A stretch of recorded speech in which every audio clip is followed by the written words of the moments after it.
अब हम बात करते हैं इलेक्ट्रोडायनामो मीटर की, है ना। दिन में हमने पढ़ा था मूविंग आयरन और moving coil types measurement instrument क्या होते हैं।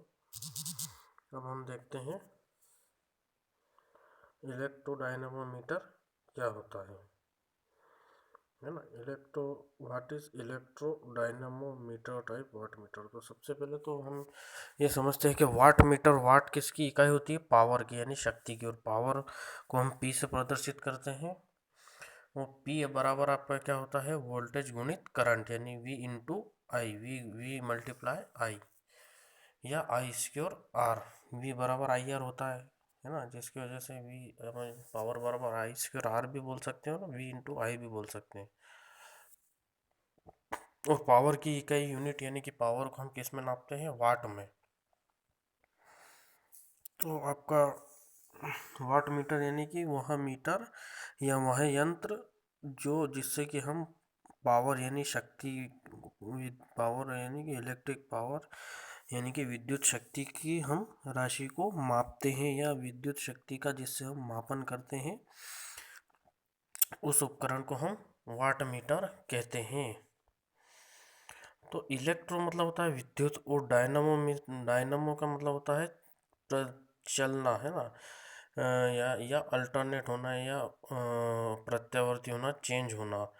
और मीटर यानी कि नापने वाला यंत्र, है ना। डायनेमिक का मतलब होता है चलिए इसका डायग्राम है ना। इसमें एक इसका आपको सर्किट डायग्राम भी दिया और इसका प्रदर्शन वाला डायग्राम भी दिया हुआ है। इसमें आपको दिख रहा है वोल्टेज सप्लाई, है ना, fixed coil, moving coil, scale, watts में pointer, fixed coil, series resistor और लोड, है ना। और इसका सर्किट डायग्राम में कोई सप्लाई दिख रही है, प्रेशर कॉइल पीसी जिसको हम बोलते हैं, रेजिस्टेंस आर दिख रहा है, करंट कॉइल दिख रही है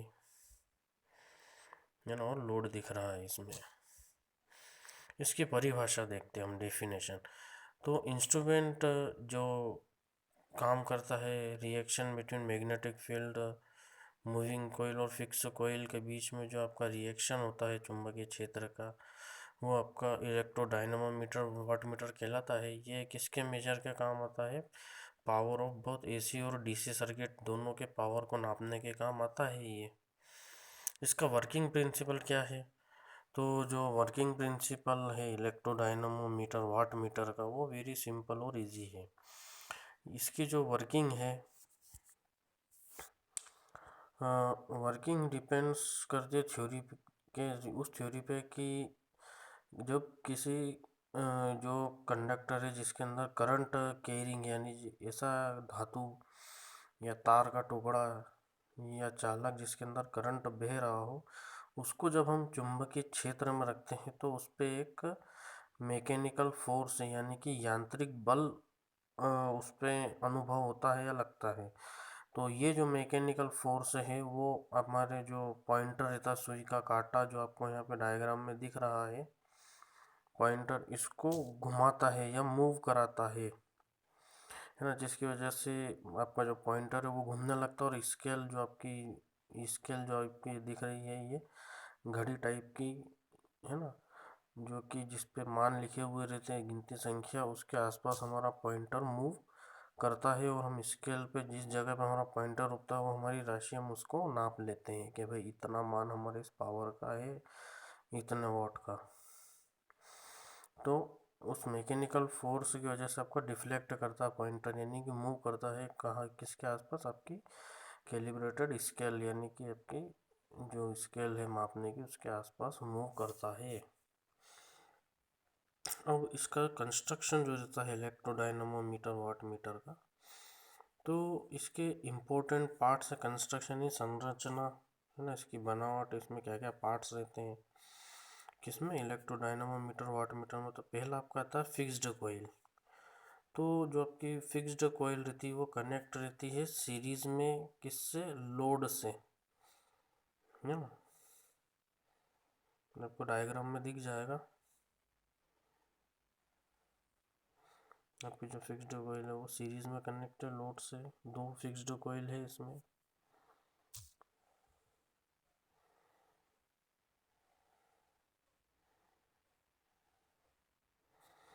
है ना। फिर ये जो रहती है इस करंट कोयल भी बोलते हैं इसको, क्योंकि इसके अंदर हमारा लोड करंट फ्लो होता है इस कोयल के अंदर से। तो कंस्ट्रक्शन को हम इजी बनाने के लिए फिक्स्ड कोयल को दो पार्ट्स में डिवाइड कर देते हैं, जैसे अभी डायग्राम में देखा हमने ऊपर। तो ये जो दो कोयल आपकी पैरेलल कनेक्ट रहती है एक दूसरे से। फिक्स्ड कोयल जो रहती है यूनिफॉर्म यानी कि एक जैसे इलेक्ट्रिक की फील्ड पैदा करती है, जो कि इंस्ट्रूमेंट को कार्य करने में ज़रूरी रहता है, आसान रहता है। करंट कोयल जो रहती है इंस्ट्रूमेंट की, वो डिज़ाइन ऐसी रहती है कि वो करंट को अप्रोक्स 20 एम्पेयर का करंट सेव करके उसमें रहता है, ताकि हम पावर को सेव कर सके। अब मूविंग कोयल क्या होती है? मूविंग जैसे चलित कोयल। तो मूविंग कोयल रहती है, प्रेशर कोयल भी इसको हम बोलते हैं। ये जो रहती है पैरेलल में कनेक्ट रहती है सप्लाई वोल्टेज से। तो करंट फ्लो जब इसमें से होता है वो प्रोपोर्शनल रहता है सप्लाई वोल्टेज के, यानी कि जितना सप्लाई वोल्टेज में रहेगा उतना ही कोयल के अंदर रहेगा। जो पॉइंटर का मूवमेंट है वो इसी कोयल के माध्यम से होता है। बाकी एक उसमें स्प्रिंग लगी रहती है ताकि उसका मूवमेंट हम कंट्रोल कर सके, एकदम से भागे नहीं, वो कंट्रोल रहे, है ना, बंधा हुआ रहे, ताकि एकदम वो मूवमेंट जो रहता पॉइंटर का स्प्रिंग से हम कंट्रोल करते हैं। तो करंट फ्लो करता है जब इस कोयल के अंदर से, तो इसके कारण से कोयल का टेम्परेचर बढ़ता है। आपने देखा होगा तार गर्म हो जाते हैं उनके अंदर से जब करंट बहता है, तो कोयल भी गर्म हो जाती है इसी प्रकार से। तो जब करंट फ्लो होता है, हम उसका जो करंट को हम रेजिस्टेंस के माध्यम से कंट्रोल कर सकते हैं, ताकि उसका तापमान ना बढ़े, किसका, कोयल का। तो इसके लिए हम एक रेजिस्टेंस लगा देते हैं जो कि मूविंग कोयल के सीरीज में रहता है, समान श्रेणी क्रम में रहता है। अब इसमें होता है कंट्रोल। कंट्रोल सिस्टम जो रहता है वो टॉर्क को कंट्रोल करके रखता है ना। ग्रेविटी कंट्रोल या स्प्रिंग कंट्रोल, दो टाइप का आप कंट्रोल कर सकते हो आप। यहाँ पे हमने स्प्रिंग से कंट्रोल किया हुआ है। तो स्प्रिंग कंट्रोल सिस्टम जो रहता है वो मूवमेंट, जो पॉइंटर के मूवमेंट के लिए यूज़ करते हैं हम। डैम्पिंग क्या होता है? डैम्पिंग यानी उस पॉइंटर को वापस उसकी जीरो पोजीशन पे लाना जब अपने मापन हटा लिया हो। तो डैम्पिंग क्या करता है? आपके पॉइंटर के मूवमेंट को रिड्यूस करता है, कम करता है। तो इस वाटमीटर में डैम्पिंग टॉर्क एयर फ्रिक्शन के माध्यम से हम करते हैं, है ना। अदर टाइप्स जो आपके डैम्पिंग रहते हैं वो हम इसमें यूज़ नहीं करते हैं, क्योंकि मैग्नेटिक फ्लक्स डिस्ट्रॉय होने का चांसेस रहता है। अब स्केल्स और पॉइंटर्स क्या होते हैं? तो इस दो जो आपका इंस्ट्रूमेंट, इसमें लीनियर स्केल यूज़ करते हैं हम, क्योंकि मूविंग कोयल आपकी लीनियरली मूव कर दी, लीनियरली यानी रेखीय, एक जैसी, है ना, रेखीय रूप में। तो जो इसमें अपार्टस यानी कि यूज़ होता है वो नाइफ एज पॉइंटर, यानी कि चाकू की नोक के जैसा इसमें हम पॉइंटर यूज़ करते हैं, जिसकी वजह से हमारे पैरेलक्स एरर भी हम कर सकें। अब वर्किंग ऑफ इलेक्ट्रोडायनामोमीटर वाट मीटर। तो इलेक्ट्रोडायनामोमीटर वाट मीटर में दो टाइप की कॉइल्स रहती है, फिक्स और मूविंग। अब इसकी वर्किंग समझ रहे हैं हम। फिक्स जो कॉइल जो रहती है सीरीज में कनेक्ट रहती है सर्किट से, है ना, जिसकी वजह से पावर कंजप्शन हम मेजर कर सकें इसमें हम। और सप्लाई वोल्टेज मूविंग कोयल पे हम अप्लाई करते हैं, तो जो रेजिस्टेंस रहता है वो कंट्रोल करता है करंट जो कि आपके मूविंग कोयल के अंदर बह रहा होता है, जो कि कनेक्ट रहती है सीरीज में इससे, रेजिस्टेंस से। ये इसका डायग्राम है आपके, है ना। सप्लाई वोल्टेज, फिर उससे आपकी पैरेलल में मूविंग कोयल है, सीरीज में फिक्स्ड कोयल है ना। फिर मूविंग कोयल के सीरीज में आपका एक रेजिस्टेंस लगा है, फिर लोड लगा है, स्केल वाट लगी है ना। ये इसका डायग्राम। प्रेशर कोयल आपकी जो रहती है मूविंग कोयल, करंट कोयल आपकी फिक्स्ड कोयल, है ना। एक रेजिस्टेंस कंट्रोल है, इसका सिंपल डायग्राम है। तो जो पॉइंटर रहता है वो फिक्स्ड रहता है मूविंग कोयल के ऊपर, है ना। मूविंग कोयल घूमेगी तो पॉइंटर ऑटोमेटिकली चलने लगेगा। और ये आपके दो फिक्स्ड कोयल के बीच में रहता है पॉइंटर। तो जो करंट और वोल्टेज फिक्स्ड और मूविंग कोयल जनरेट करती है वो दो में चुंबकीय क्षेत्र उत्पन्न होता है, है ना। और इंटरेक्शन होता है जो दो चुंबकीय क्षेत्र का, वो पॉइंटर को मूव कराता है। तो डिफ्लेक्शन पॉइंटर का जो रहता है प्रोपोर्शनल रहता है, यानी कि सापेक्ष रहता है, जो जितना उसके अंदर से पावर फ्लो हो रहा है। तो जितना पावर फ्लो होगा उतना आपका पॉइंटर घूमेगा और उतना आप स्केल पे उसकी रीडिंग पढ़ सकते हो संख्या के रूप में, है ना।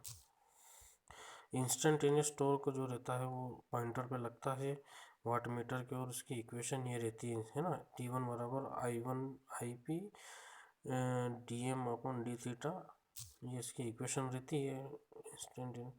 जहाँ पे IP क्या है, प्रेशर कोयल का current, IC current coil current है, dm/d थीटा जो आपके डिफ्लेक्शन में जो परिवर्तन की दर जो रहती है पॉइंटर के एंगल थीटा से कितना हुआ, कितना मूव किया, वो उसकी इक्वेशन रहती है।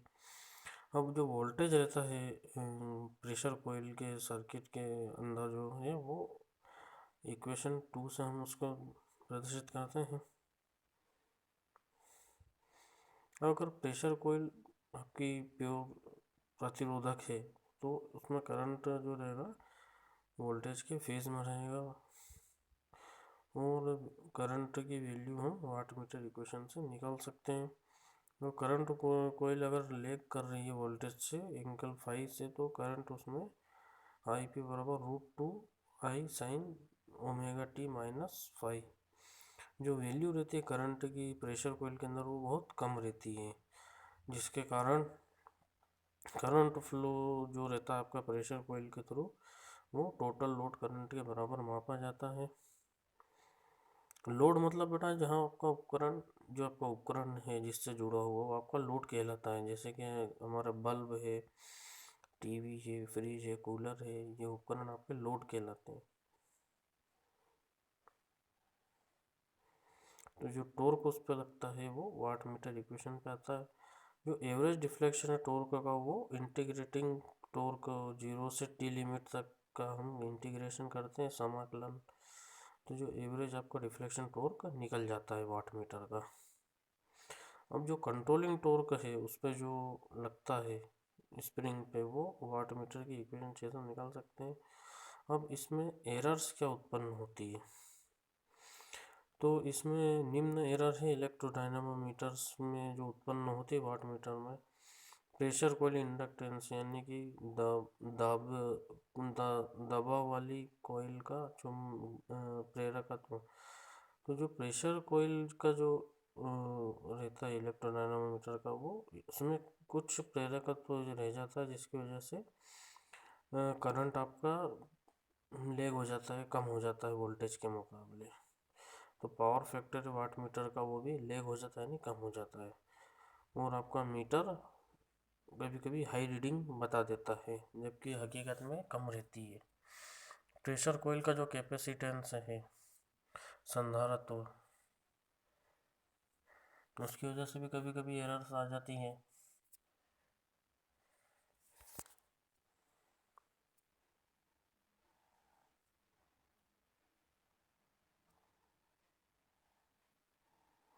है ना।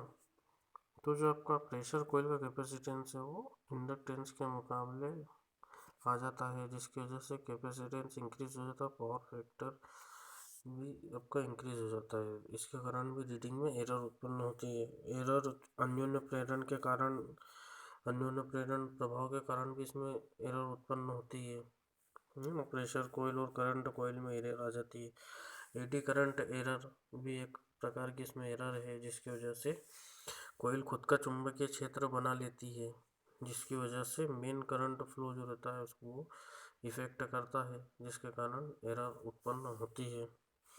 स्ट्रे मैग्नेटिक फील्ड, तो स्ट्रे मैग्नेटिक फील्ड भी उत्पन्न होना डिस्टर्ब करता है, जो आपका मेन मैग्नेटिक फील्ड है उसको डिस्टर्ब करता है ये इसका इलेक्ट्रोडायनामोमीटर वाट मीटर, जिसके कारण आपकी गलत रीडिंग शो कर देता है, जिसकी वजह से आपकी रीडिंग प्रभावित होती है। फिर तापमान एरर।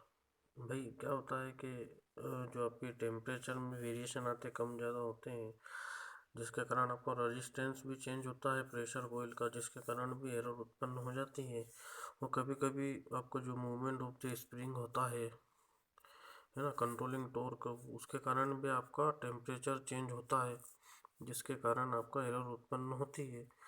तो कैलिब्रेशन जो रहता है इलेक्ट्रोडायमीटर वाट मीटर का सेम रहता है for both AC and DC measurement, दोनों मेजरमेंट के लिए उपयुक्त होता है ये, है ना।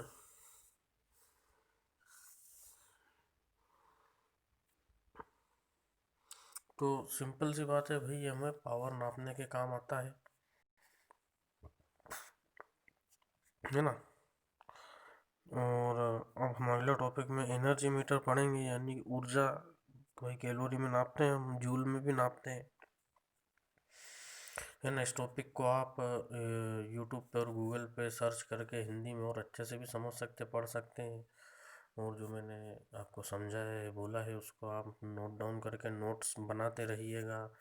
इसके भी नोट्स बनाना, और पिछले जितने भी लेक्चर्स दिए उनके सबके भी नोट्स सुन करके उनके आपने खुद के नोट्स बना सकते हैं, है ना। और यूट्यूब पे आप ये जो टॉपिक का नाम सर्च करके हिंदी में या इंग्लिश में जैसा आपको सूटेबल लगे उस हिसाब से आप सर्च करके इस टॉपिक को आप और अच्छे से समझ सकते हैं, गूगल पे सर्च करके अच्छे से समझ सकते हैं आप, है ना, जैसा आपको सुविधा लगे, उपयुक्त लगे।